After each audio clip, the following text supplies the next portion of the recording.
Hai, bersama saya Cikgu Julaiha Ali, Guru di SMK Undang Rembau, Negeri Sembilan.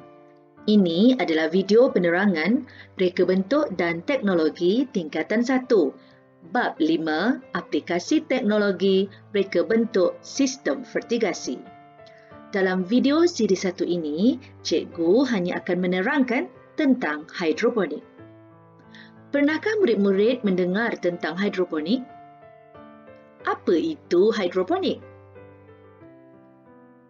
Perhatikan gambar berikut.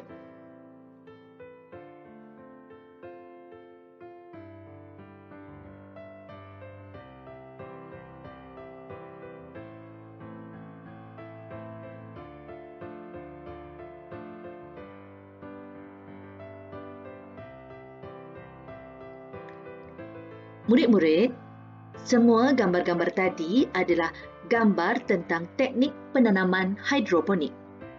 Apa itu hidroponik? Hidroponik merupakan kaedah penanaman tanpa tanah tetapi menggunakan kokopit atau sabut kelapa atau sekam padi. Larutan baja dalam takungan air digunakan untuk membekalkan nutrien dan pengairan dalam teknik penanaman hidroponik. Terdapat 6 teknik penanaman hidroponik. Teknik aliran dalam,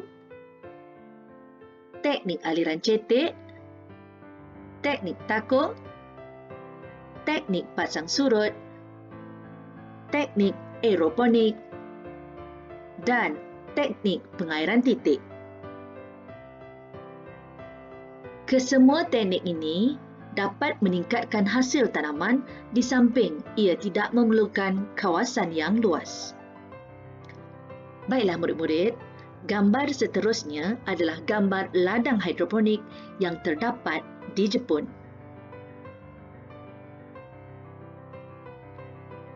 Perhatikan ladang ini.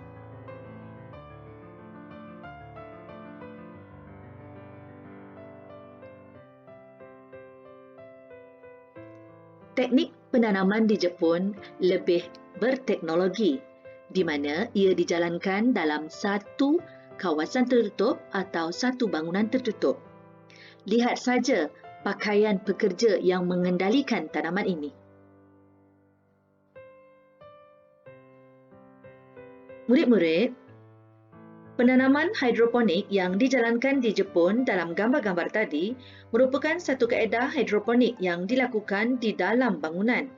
Tanaman tidak mendapat cahaya matahari.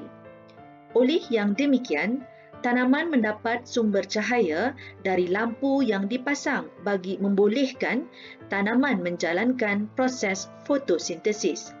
Pencahayaan yang berterusan daripada lampu-lampu ini akan membolehkan tumbesaran tanaman berlaku lebih pantas berbanding dengan kaedah penanaman tradisional.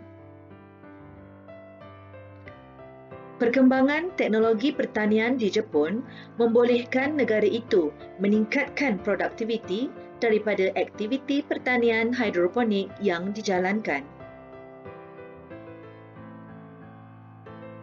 Baiklah murid-murid, sekarang kita akan belajar lebih lanjut tentang teknik-teknik penanaman hidroponik. Teknik aliran cetek. Larutan baja disalurkan dalam palung yang mengandungi akar tanaman yang ditanam. Pam digunakan untuk menyalurkan larutan air baja ke dalam palung. Teknik aliran dalam. Teknik ini menggunakan kaedah yang sama dengan hidroponik aliran cetek. Perbezaannya hanya dari segi penggunaan saiz palung, iaitu lebih besar dan lebih tinggi serta paras air pada akar. Perhatikan palung pada teknik aliran cetek. Perhatikan palung pada teknik aliran dalam. Dalam teknik aliran cetek, hanya bahagian hujung akar tanaman akan menyentuh larutan baja yang disalurkan ke dalam palung. Dalam teknik aliran dalam pula, keseluruhan akar tanaman akan terendam dalam larutan baja yang disalurkan ke dalam palung. Dalam kedua-dua teknik ini, pam digunakan untuk menyalurkan larutan air baja ke dalam palung. Seterusnya, teknik takung dan teknik pasang surut. Dalam teknik takung, biji benih disemai pada media tanaman dalam bekas yang diletakkan di atas larutan baja pada takung. Jenis takung yang digunakan haruslah tidak telus cahaya, tidak serap panas dan tidak berkarat. Pam tidak digunakan dalam teknik takung. Teknik pasang surut. Alat pengatur masa digunakan untuk mengawal pengaliran larutan baja pada tanaman. Larutan baja akan mengalir ke tanaman dan surut ke bawah serta masuk semula ke dalam takungan apabila suis pam dihidupkan.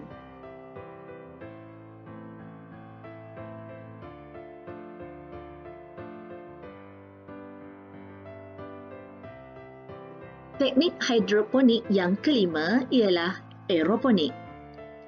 Akar tanaman yang tergantung di udara dalam ruang tanaman disembur dengan larutan baja secara semburan kabus melalui nozzle mengikut masa yang ditetapkan.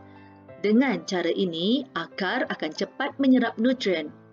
Aeroponik merupakan inovasi terbaharu dalam hidroponik. Alat pengatur masa atau timer dan pam digunakan dalam teknik aeroponik. Teknik pengairan titis atau teknik agregat. Teknik ini paling berkesan kerana bekalan air dan campuran baja dapat disalurkan terus ke akar pokok mengikut masa yang ditetapkan. Sistem ini boleh diaplikasikan dengan menggunakan pen penitis atau pita titis. Pen penitis menyalurkan air melalui tiub mikro yang disambungkan ke dalam polybag. Pita titis menyalurkan air melalui lubang-lubang halus atau emitter yang berada di sepanjang pita tersebut. Teknik pengairan titis atau juga dikenali sebagai teknik vertigasi akan diterangkan lanjut dalam video CD2. Murid-murid, ini adalah gambar foto teknik penanaman hidroponik yang ditunjukkan pada awal video ini. Dapatkah murid-murid menentukan teknik yang digunakan? Murid-murid, ulang tonton video ini untuk mengukuhkan kefahaman murid-murid berkenaan hidroponik. Jangan lupa like, share dan subscribe channel cikgu sebagai tanda sokongan kepada cikgu. Kita akan berjumpa dalam video siri 2 untuk topik teknik vertigasi. Hingga jumpa lagi.